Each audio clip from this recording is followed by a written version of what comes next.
姐姐， Hello，你叫咩名啊我叫 Lutfiana。 ？Lufiana。Yeah， OK， 你今年幾多歲啊我今年24歲， ？24歲。結咗婚未？我未結婚，未結婚，未有小朋友。未有。OK， 好，你喺香港做咗幾多年啊2年10月。？2年零10個月係咪啊？即係一個僱主，係啊，一個老闆係，2年10個月。係。咁你嘅工作係做啲乜嘢啊？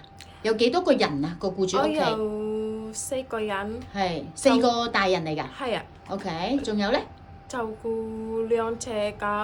2隻狗。係啊，係啦我煮飯、清潔屋企同埋買餸。買餸。係啦。 OK，要唔要洗車啊？係。要洗車㗎要係咪啊洗車。 ？OK，咁而家續咗約㗎啦嘛，你做咗而家第3年啦，係咪？係。咁點解而家僱主叫你通知你1個月通知你走嘅？點解啊？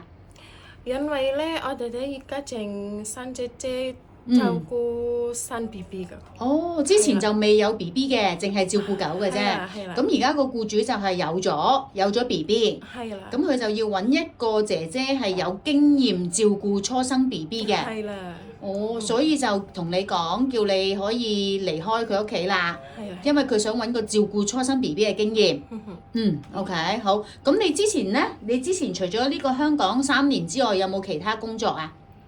冇啊。冇。冇。喺印尼有冇做過？有。哦，喺印尼，印尼照顧咩人啊？照顧兩個小朋友。喺印尼照顧2個小朋友。係啊。 OK， 咁你識照顧小朋友㗎啦。識。 OK，咁你而家識煮咩餸啊？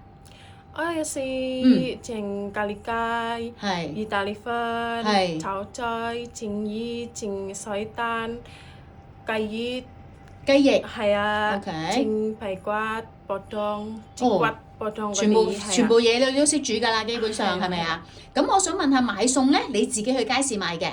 係啊，我平時我自己。你自己喺街市買餸嘅，咁佢哋4個大人就會翻嚟屋企食飯。係啊，係啊。哦，OK，好。咁你而家照顧小朋友可以啦，可以啦。照顧貓貓狗狗都可以啦，可以。或者買餸煮飯清潔都可以，係啊。係咪啊係。 ？OK，好啦，唔該晒，拜拜。拜拜。